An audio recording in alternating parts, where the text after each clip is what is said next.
Você já se perguntou por que hoje no mundo nerd tudo tem lacrate? Por que existe essa guerra cultural entre lacrate e anti-lacrate? Senta aí que hoje o vídeo vai ser sobre isso. Solta a vinheta. Olá a todos, eu sou o KS Turgon e sejam bem-vindos a mais um vídeo nesse canal. E hoje a gente vai falar a origem da lacrate no mundo pop. E para tornar a coisa um pouco mais especial, eu vou misturar a história do movimento, né? Porque tem uma porrada de canais que já falaram sobre isso. Mas eu vou misturar a minha própria vida como nerd e as coisas que aconteceram pra mim e eu pude identificar a lacrate. Porque, como todo mundo já sabe, eu sou um cara lá da velha guarda que começou a usar a internet nos anos 90. Então, vem comigo que vai ser história legal, vai ser quase um documentário. Bem, indo direto ao assunto, eu preciso contar pra vocês como é que eu comecei a usar a internet. Lá na minha cidade, eu conheci um rapaz na escola, que virou meu amigo depois, que a mãe dele tinha comprado um Windows 98 pra ele. Então, graças a esse rapaz, ele tinha PlayStation 1, sabe? E foi uma coisa muito interessante, porque eu já gostava de videogame antes, e como vocês viram no primeiro vídeo, meu primeiro contato foi lá no começo dos anos 90, né, quando eu joguei o Strider. Quase 10 anos depois, eu conheci esse rapaz, ele me apresentou não só a internet, como o PlayStation 1, cara. Apesar das protos LAN houses dos anos 90 lá, com o Super Nintendo, os Neo Geo, não sei o que a gente não tinha dinheiro, que era um pouco mais caro, antes da LAN house propriamente dita, o cara tinha um PlayStation e o cara tinha um Windows 98, cara. E foi muito legal, porque foi o meu primeiro contato, cara, com a internet raiz, assim, sabe? Sem nenhum filtro, a coisa completamente liberada. E foi muito interessante porque quem é das antigas vai lembrar disso aqui. Eu utilizei o BOL e o America Online, que é o AOL, né? E o Brasil é o Brasil Online. E era muito legal porque nessa primeira leva de brasileiros que tinham internet com um computador em casa, era o auge do ICQ e era o auge daqueles bate-papo do UOL, né? Tinha um UOL, tinha um BOL e tinha um AOL. Eu esqueci do UOL, que tá aí até hoje. E foi um choque pra mim, cara. E inclusive, o PlayStation 1 foi muito bom também, porque foi a primeira vez que eu joguei Final Fantasy e o Resident Evil 2, depois veio o 3 e tal. Então foi tudo ali na meiota, ali, sabe, acontecendo. Era muito interessante porque a internet não tinha essas limitações. Não que a internet tenha limitações hoje, mas, obviamente, os governos abriram o olho e, sabe, criaram, dentro do possível, meios de controlar, porque o Estado é isso, né, cara? O Estado não presta. O Estado só existe para tentar colocar imposto goela abaixo em cima do cidadão e diminuir as liberdades. Essa é a minha opinião, né? Então, voltando. A internet, ela era livre naquela época. Era uma coisa divertidíssima, porque a gente conhecia as pessoas. Era o Twitter, o X, na verdade, né? Era o X sem freios. E olha que o X hoje em dia não tem freios, né? Tipo, nem deveria ter, né? Como eu falei antes, a internet tinha que ser livre. Mas era muito engraçado, cara, porque foi a primeira vez que eu conversei com pessoas de outros estados, né? E foi uma surpresa muito grande. Então, esses primeiros passos dentro da internet, que eu já me considerava nerd, só que eu era um nerd ali, sabe, de quadrinhos, assistia a Manchete, mas assim, na coisa física, a internet ela veio com tudo ali. Essa minha amizade com esse rapaz durou muitos anos, e aí nesses primeiros anos, até eu ter o meu primeiro computador, já vou chegar lá, eu vi o surgimento do ICQ, depois o declínio do ICQ, o surgimento do Mirk, inclusive a minha primeira namorada eu conheci pelo Mirk, e tenho muito carinho pelo Mirk, porque a minha galerinha do colégio, o pessoal conversava pelo Mirk, entendeu? Eu conheci muita gente pelo Mirk, na época que eu não tinha computador ainda, que eu ia na casa desse meu amigo. Isso na época do surgimento da Lan House propriamente dita. Porque eu falei da Proto Lan House, a Proto Lan House, se vocês não sabem, era aquelas casas onde tinha o Super Nintendo, Neo Geo, Nintendo 64 eu peguei na Proto Lan House, e o Mega Drive era difícil. Tinha algumas que tinham Mega Drive, mas a maioria era Super Nintendo, PlayStation, Neo Geo, Sega Saturno e Nintendo 64 ali no finalzinho dos anos 90. Depois que eu travei contato, parece que é uma coisa assim que desencadeia. Quando você olha em retrospectiva, parece que uma coisa veio atrás da outra. Mas naquela época, tudo meio que aconteceu ao mesmo tempo, né? Teve o bug do milênio e tal. Ali no comecinho dos anos 2000, pós os ataques lá nos Estados Unidos, começou a se popularizar a Lan House, que é a memória afetiva do pessoal já dessa geração aqui dos anos 2000 e 2010. Né, que eles pegaram isso. A Proto Lan House, o pessoal não tinha nascido ainda, quando eu era criança, lá nos anos 90. A partir de 2004 foi o ano que eu ganhei o meu primeiro computador, que a gente começou a utilizar a internet como o meu amigo lá utilizava já desde 99.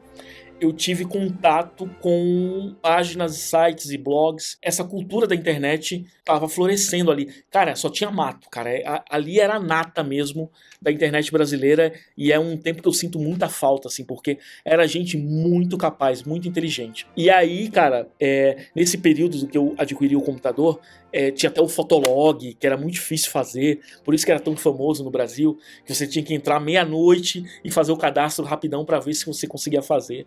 E era muito disputado, sabe? E todo dia, meia-noite, na virada ali, eles liberavam poucas vagas, assim, tal, e quem fazia considerava-se sortudo. E aí assim que eu adquiri o computador, eu comecei a ter contato com isso, eu fui descobrindo blogs, sites de bate-papo assim, não indo já pra mídia social como a gente conhece hoje, que foi o grande Orkut, né, cara? Foi o auge do Orkut ali entre 2004 e 2008, né? Então, em 2005, nessa época eu morava no Uruguai, eu tava num final de semana desses, à noite, navegando por entre blogs e sites, e foi numa época pós filme do Senhor dos Anéis, eu tava vidrado, tinha conhecido esse mundo.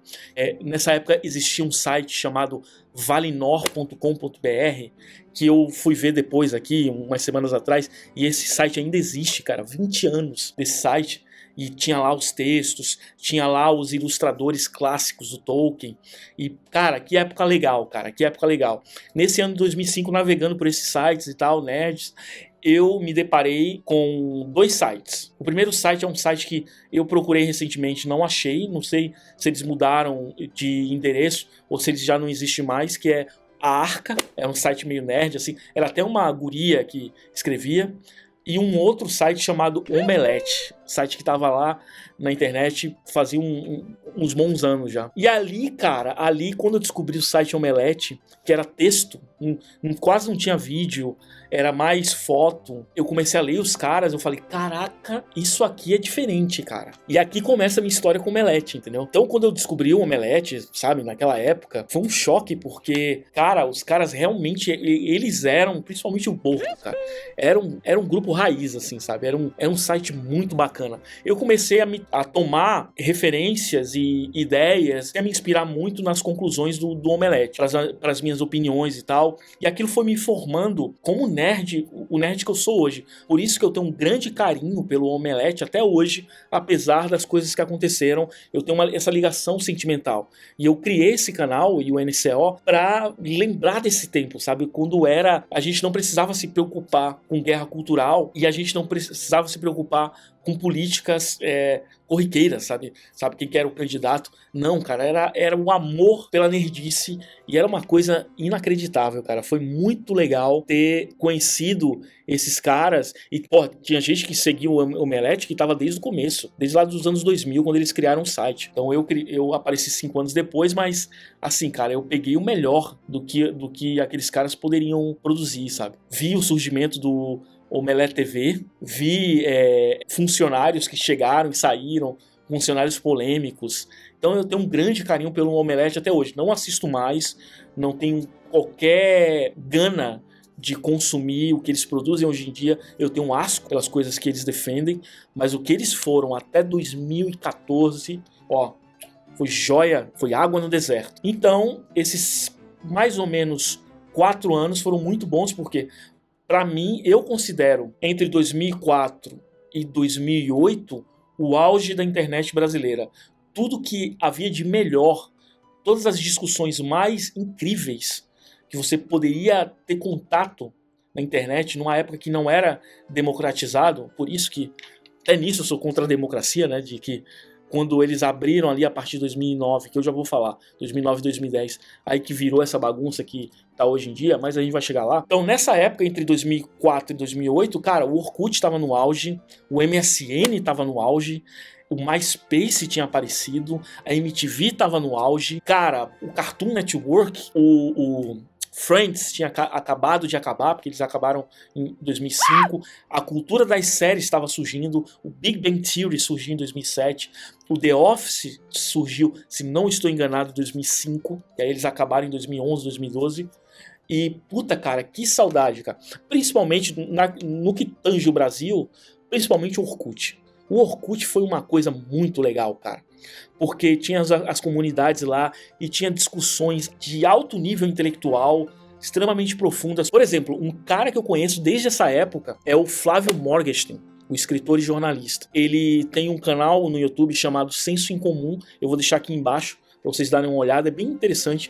Ele é das antigas, e o Flávio Morgenstern, e eu já troquei ideia com ele assim antes, sabe, uns 10 anos atrás, sobre essa época que eu frequentava a clássica comunidade no Orkut chamado Marx de Hegel, onde o Flávio ele escrevia textos e postava lá, e cara, eram textos brilhantes, cara, sério. Porque o Flávio, ele nunca fez um livro, ele nunca se reuniu todos os textos que ele escreveu antes de 2012 num compêndio, cara. Seria até interessante de ele criar um livro com esses textos que ele fez pro Orkut, pro Marx de Hegel e pros blogs dele. Eram muito bons. O Flávio Morgenstern foi um cara que me inspirou a me tornar não só nerd, como intelectual. Tipo, aprofundar. Eu já era nerd, gostava de cultura pop, quadrinhos, filmes, séries, livros de fantasia e tal. Mas o Flávio Morgenstern é um cara que ele me inspirou a estudar mesmo. Tanto é que eu utilizava a minha foto no Orkut era do Seu Madruga. E aí sempre que eu fazia intervenções lá, e porra, eu não sabia escrever, né, cara? Sabe, tipo, aquela escolaridade básica do brasileiro que não teve, sabe, investimento, tive que correr atrás e tal. Mas nessa época eu não escrevia bem e nem era um cara muito estudioso. E aí nas minhas intervenções lá eu escrevia letra de música, às vezes eu colocava uma música, uma ciranda, uma música infantil, e aí os caras tomavam com algo filosófico, os caras começavam a fazer texto em cima daquela coisa que eu colocava, e aí o Flávio Morgenstern me conhece desde essa época aí, que eu falava que eu era o Alecrim Dourado, né, cara, eu ganhei esse apelido lá no Marx de Hegel. E tinha outra comunidade muito boa também, que era o Passando um Trotsky, que era do Bruno Lemmer, alguma coisa assim, que era amigo do Flávio, que era um comunistaço da USP, mas era um cara extremamente inteligente também, cara, escrevia de forma brilhante.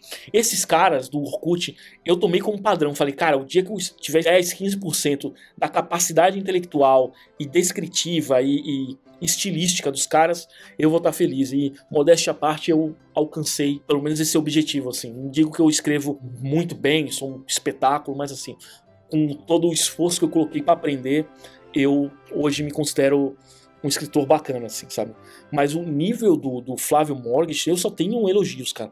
É um nível, é o cara que me inspirou, cara. Eu bato nessa tecla aqui, é muito, muito importante. Quando você tem bons exemplos na sua vida, o exemplo ele te arrasta, assim. Eu falei, caraca, tem um texto do Flávio, eu não lembro agora, é alguma coisa do foda-se. E aí ele escrevia algo sobre linguística, porque o Flávio ele fazia alemão na USP, não lembro agora, e ele fazia toda a inferência, ele escrevia todo o texto dele e no final ele colocava foda-se, não sei o que, não sei o que, não sei o que, foda-se, não sei o que, não sei o que, foda-se. Se eu não me engano tem esse texto aí no Google, você acha esse texto. Se eu achar eu coloco aqui embaixo, cara, o link. Vale muito a pena, é muito engraçado. E a lógica do Marx de Hegel, dessa comunidade, que foi pra mim a comunidade mais importante do Orkut e uma das coisas mais importantes que aconteceu pra mim intelectualmente na internet dos anos 2000, era que tinha essa coisa da alta cultura, da alta intelectualidade, do raciocínio e tal, dos livros, do conteúdo, com essa coisa zoeira, sabe? E a descrição da comunidade, ela tinha essa coisa assim, tipo, se você lê Shakespeare no original em grego e tem as revistinhas da Turma da Mônica, não sei o que, tal. Eu não sei se Shakespeare no original era em grego, né? Ao que me consta, o original era em inglês, mas eles diziam lá, não sei se era zoeira e tal. E eles faziam essa dicotomia, sabe? De uma coisa altamente intelectualizada e essas coisas populares. E eu gostava disso, cara. Era muito legal, assim, tipo, eu considero a melhor. Quem viveu, considera até hoje o melhor período da internet. Porque logo em seguida veio o declínio da MTV e começou a ter os primeiros sintomas do mundo como é hoje, 2024, que é o surgimento das redes sociais. Aí, a partir de 2009, que eu tava na Europa nessa época aí, cara, tava voltando pro Brasil e começou a se popularizar o Twitter e o Facebook. Quando surgiu essas duas tralhas, a coisa mudou. A coisa mudou, dali foi só ladeira abaixo, e foi quando a Lacrate, o ovo do basilisco que ela representava, começou a se chocar ali por entre 2009 e 2010, que aí começou a ter um movimento mais ideologizado na cultura, coincidiu com o Twitter, coincidiu com o surgimento do Facebook, depois veio o Instagram e o WhatsApp. Já começava-se a sentir um distúrbio na força. Eu já começava a sentir, porque o próprio Omelete, que teve seus altos e baixos, né, como um programa muito longo, tem, normal, ali por 2010 a coisa já começa a mudar um pouco, principalmente quando entra lá a Karina Toledo, cara. Quem é das antigas que seguia o Omelete conhece. Que era uma mina meio nada a ver, assim. Era uma mina meio polêmica. Ela tinha umas tatuagens de lacinho atrás e tal. Era metida gostosa e tal. Não sabia de nada, não sabia. Ela era a Carol Moreira, se bem que a Carol Moreira era muito mais inteligente que ela. Ela era o Romariz. Quem segue o Omelete... Aqui, cara, quem segue o Omelete das antigas vai entender todas as referências. Porque não tem como eu, no meu caso, desatrelar a minha experiência do próprio Omelete, porque era o meu fio, sabe? Era o meu fio nerd naquela época. E foi mais ou menos até 2016, depois, com um intervalinho, voltei em 2019, mas depois larguei de vez. Enfim, quando surgiu os primeiros sintomas da Lacrate, que a coisa começou a dar um crescente, e aí eu já sentia o distúrbio na força, veio, pra mim, a última lufada de bom senso na cultura pop, que foi a popularização do Jovem Nerd, que eu só fui conhecer lá em 2015, mas obviamente eu já tinha ouvido falar, mas assim, conhecer, eu digo consumir. Só fui consumir em 2015, ali os caras começaram a ficar mais famosos e tal, e veio o podcast do Omelete TV, que pra mim até hoje é uma referência também, é outra coisa incrível que o Omelete fez e largou. E depois fez um papelão, assim, fazendo um disclaimer lá em 2020, lá, que foi o Omelete Nights. Omelete Nights com a Davi Taranha, cara, a radialista lá. Era muito legal. Se vocês pegarem... Foi entre 2013 e 2014. Se vocês pegarem todos os episódios, eu acho que dá pra encontrar na internet. Eu acho que dá pra encontrar, sim, nos agregadores de podcast aí, que ainda tem essa leva. Eles fizeram só, se eu não me engano, 2 temporadas. E foi muito legal, porque era nível Jovem Nerd antes de 2016, cara.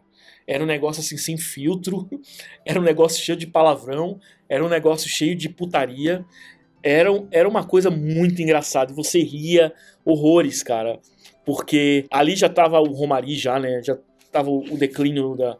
Ali a gente já começava a ver, quando entrou o Romariz, a Natália Bride, a Carol Moreira, ali já começou a degringolar. Não falo da Aline, porque a Aline era gente boa. A Aline, apesar dos pesares, era uma ótima profissional e considero ela uma ótima profissional até hoje.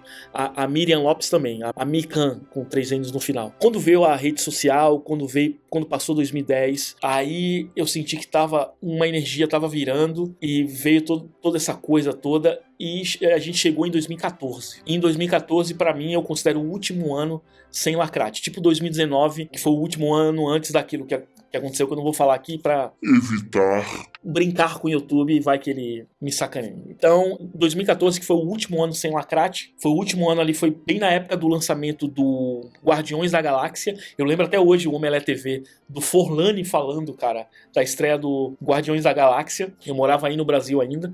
E, cara, foi muito legal. E eu não fui ver o filme nos cinemas, acredita? Eu tinha dinheiro, poderia ter ido e não fui ver. Vi a crítica do Omelete, foi muito legal.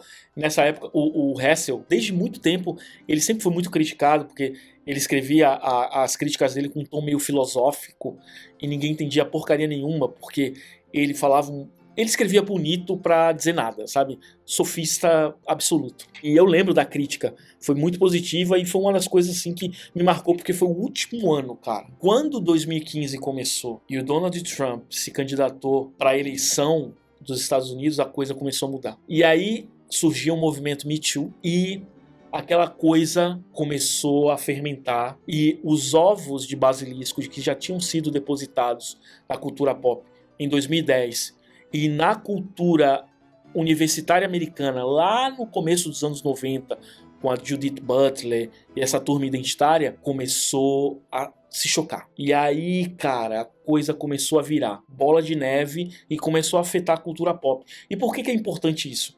Porque hoje, em 2024, muita gente não sabe a origem, né?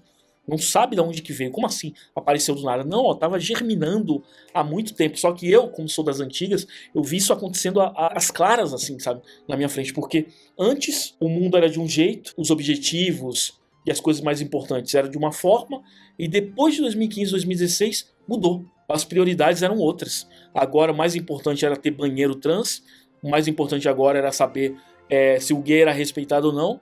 Isso secou, sabe? Tirou muito do que essas próprias agendas tinham de poder, sabe? Porque começou a esvaziar.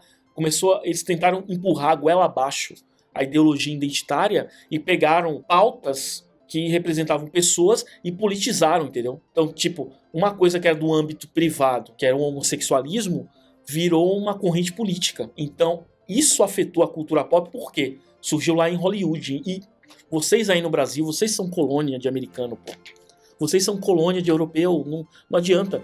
Principalmente de americano, porque tudo que os caras criam de fezes, tudo que os caras criam de podre na cultura, vocês vão lá, sem nenhum critério, sem nenhum filtro, absorvem e tomam isso como verdadeiro. Então, sabe, fica uma coisa até sem personalidade, sem caráter. As empresas de propaganda, de publicidade brasileiras trouxeram essas coisas que estavam acontecendo entre 2015 e 2016 no Brasil e popularizaram. Entendeu? Não, agora isso é a coisa mais importante. Cara, eu lembro até hoje que um dos sintomas de que as coisas estavam mudando foi quando o Jovem Nerd, ele teve uma polêmica com um podcast chamado Anticast sobre a falta de representatividade feminina em alguma coisa que eu não lembro agora e tal.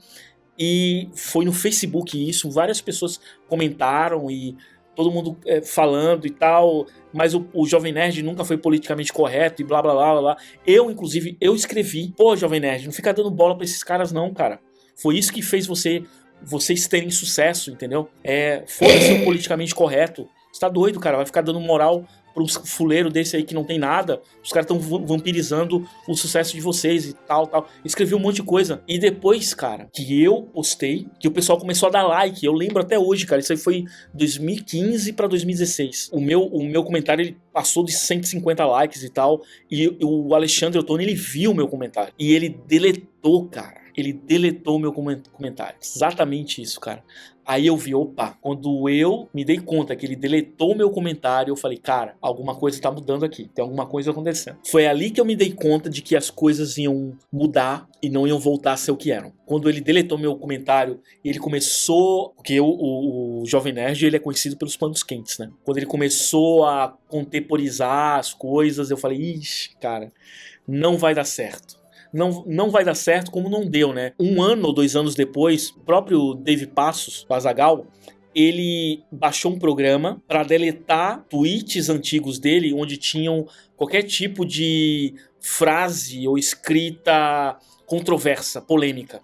E ele deletou uma porrada de Twitter dele para não ser aquilo que veio ficar famoso mais tarde, que era o tal do cancelamento. Tanto é que depois de 2016, para mim, foi um divisor de águas, porque a partir de 2017 os caras começaram a politizar o conteúdo deles. A qualidade foi, ó... Eu lembro, cara, como se fosse hoje, cara. Aquela mensagem no Facebook deletada, Azaghal deletando mensagens antigas do Twitter, cara, eu vi que não ia cheirar bem aquilo ali, ia feder. A partir dos 4 anos seguintes, eu comecei a me separar do conteúdo que eu tanto amava, que era o Omelete, o Jovem Nerd, depois o Pipoca e Nanquim. Engraçado que o Pipoca e Nanquim foi pessoal que eu conheci em 2015, já nessa virada, que isso foi uma coisa programada. Eu quero deixar aqui, esse vídeo é um registro, cara, da importância histórica do evento, porque não foi uma coisa natural, não tinha respaldo na cultura brasileira. Isso foi uma coisa americana que nasceu lá, e as mídias, as empresas de publicidade trouxeram para o Brasil e espalharam por entre a população de cabeça mais fraca, e que não se deu conta de que isso não tinha base científica, era completamente propagandístico o negócio. E eu percebi muito bem que as coisas começaram, a mentalidade daquela geração começou a mudar, principalmente as gerações mais novas, por causa disso, entendeu? A ponto de, nessa época eu fazia faculdade aí, a mulher fazer um trabalho sobre a Mulher Maravilha, e começou a colocar a Mulher Maravilha como se fosse um ícone do feminismo, ela apresentando em sala. E aí, eu que era o apresentador do trabalho seguinte, eu leitor de quadrinhos desde criança, eu falei, minha senhora, você nunca leu antes, e era uma militante esquerdista, sabe? PCB, PCdoB, essas merdas aí. Minha senhora, não tem nada a ver isso que se falou. Você falou tudo que se falou aí é burrice, cara. Pra começar, a Mulher Maravilha, ela foi inspirada numa parada de sadomasoquismo, cara. Quem lê, tem até um livro que conta essa história, eu vou deixar aqui a foto, ó. Dê uma olhada ali, o livro da origem da Mulher Maravilha. Não tem nada a ver com essa coisa de ícone feminista, não. A parada era gostava de apanhar. Mas enfim, começou a se politizar a cultura pop. E o Pipoca e Nanquim, retomando lá o que eu tava falando, o Pipoca e Nanquim eu conheci eles em 2015, e eram os caras que prometiam não se politizar. Eles não prometiam isso, mas assim, tipo, deixava o conteúdo político longe do conteúdo que eles consumiam, a lacrate, né? Que não tinha esse nome ainda. Eu acompanhei os caras, fiquei maravilhado. Pô, todo mundo indo pra lacrate, proto-lacrate, né? Não existia esse nome antes. Todo mundo indo pra essa coisa mais ideologizada, e o Pipoca e Nanquim lá, o PN, firme, cara.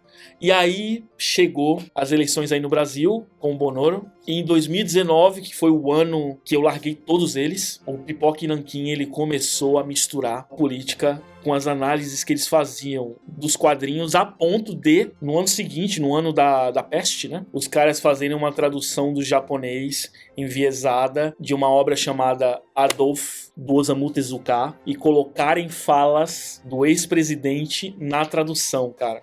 E se não estou enganado, ouvi rumores, não sei se é verdade, que os herdeiros do Osamu Tezuka no Japão ligarem pra São Paulo e falar: que putaria é essa aí que vocês fizeram com a tradução aí? Que história é essa? Os caras tomaram um esporro dos herdeiros. Não sei se é verdade, chegou aos meus ouvidos isso. Quando isso aconteceu, eu falei, não, cara, aí já era. Tinha até um podcast também muito bom, chamado Universo HQ, mas virou lacrate também, e aí 2019 foi a limpa, assim, ó. Com exceção do PN, que foi bem no comecinho ali do ano da peste, que aí eu larguei de vez, foi nessa época aí, a coisa degringolou. E aí eu perdi um pouco a esperança até de consumir coisas nerds, porque tudo estava infectado. Lembrando que, tô falando 2015 a 2020, foram quase 5 anos de completo monopólio, de domínio absoluto da lacrate, que não tinha esse nome, volto a repetir, mas tava aí. Então, era quadrinho, era série, era filme, tudo tava embebido na lacrate, tudo. Se você pegar o Ultimato, o filme dos Vingadores, aquela cena das mulheres se reunindo, sabe, desfilando assim, indo pra batalha, aquilo ali, cara, pra mim, foi o auge da lacrate, porque os caras cortaram uma coisa legal pra colocar as mulheres se destacando, assim, indo pra frente de batalha, o que quer que seja ali, pra porradaria, e de uma maneira assim completamente artificial. Aquilo ali foi foda, cara. Aquilo ali me deixou assim, puta, cara. Por isso que eu considero Guerra Infinita melhor do que o Ultimato, por causa dessa cena aí. Eu comecei a perder a fé, cara, de consumir coisa nerd. Se tudo tava infectado pela ideologia identitária, não tinha nada de bom. O que eu ia consumir? Aí veio a coisa que normalmente salva a humanidade quando algo de muito mal surge, né? Que é a terceira lei de Newton, a partir de 2020. E, obviamente, quando surge assim, demora um pouco para você descobrir, né? A reação veio já em 2021, eu comecei a ter contato com uma galerinha que batia de frente a isso aí. Lembrando que foram quase 5 anos de domínio absoluto da lacrate, cara. Foram anos malditos ali, entre 2016 e 2020. Mas surgiu os caras chegando na praia assim pra libertar a França dos nazistas, cara. É isso aí. Que é do Linhagem Geek e do que hoje se tornou a Liga Nerdola. Mas os primeiros caras que eu tomei contato foram dois. Foi o Linhagem Geek e foi um cara chamado Geek Velho, cara. Hoje em dia ele tá aí e tal. Ele não cresce muito porque ele tem ban no canal dele, mas foi os dois primeiros canais que eu vi falarem mal, assim, irem contra o movimento identitário na cultura pop. Eu falei, puta, cara, graças a Deus que finalmente a gente tem uma reação, né, cara? Demorou muito. Esse tipo de canal era pra ter surgido lá em 2019, 2018, sabe? Talvez antes, 2017 já. E aí quando os caras apareceram, aí foi começar a fazer fandom, foi começar a juntar a galera, foi começar a gente entrar realmente no debate, porque antigamente era só um lado, e aí veio os caras e a coisa mudou de figura. E aí depois do ano da peste veio a guerra da Rússia, aí as prioridades começaram a mudar. Um dos meus melhores amigos mandou uma pra mim em 2021 de que em dezembro de 2024, ou seja, agora a Lacrate estaria morta ou começaria a morrer. E eu fiquei cético, né? Eu falei, puta, cara, eu acho que vai levar mais tempo. Mas não. A gente já vê hoje, depois do surgimento desses canais, depois viraram a Liga Nerdola. Tem o meu próprio canal, que corre por fora, e tem outros canais que correm por fora também, e que combatem a Lacrate. A gente vê aí um enfraquecimento e uma morte, sabe, um estágio terminal, câncer na Lacrate. Várias empresas se desligando, sabe, desse tipo de conteúdo enviesado, várias pessoas declarando abertamente contra esse tipo de coisa, e a eleição do Laranjão, né, em 2024, para tampar de vez o caixão dessa coisa horrorosa que surgiu lá em 2016 com força. Mas graças a Deus, depois de 9 anos de terror, a coisa começou a morrer. Então, eu ter visto, acompanhado isso, sabe, acontecendo aqui na minha frente, foi uma coisa muito, muito surpreendente, cara. Como o mundo ele virou, cara. Como a propaganda, como as pessoas que detêm os meios de comunicação, eles são tão poderosos. Não à toa, cara, o Goebbels, na Alemanha, ele sabia do poder da propaganda. E é muito poderoso mesmo, cara. É capaz de mudar conceitos, mudar comportamento, moldar comportamento. A propaganda é uma parada muito perigosa, cara. E eu considero o movimento Lacrate, o movimento da diversidade, que diversidade não tem nada, né? Aquilo ali é monopólio, discurso único, é aquela coisa que eu encontrei lá na Federal quando estudava aí no Brasil, cara. Tem a pinta de universalidade de opiniões, mas tudo que eles querem é que você siga a cartilha ali, e é a cartilha esquerdista, né? Não esqueçam isso. Então, pra mim, foi um choque, assim, sabe? Ter acompanhado. Eu fiquei, sabe?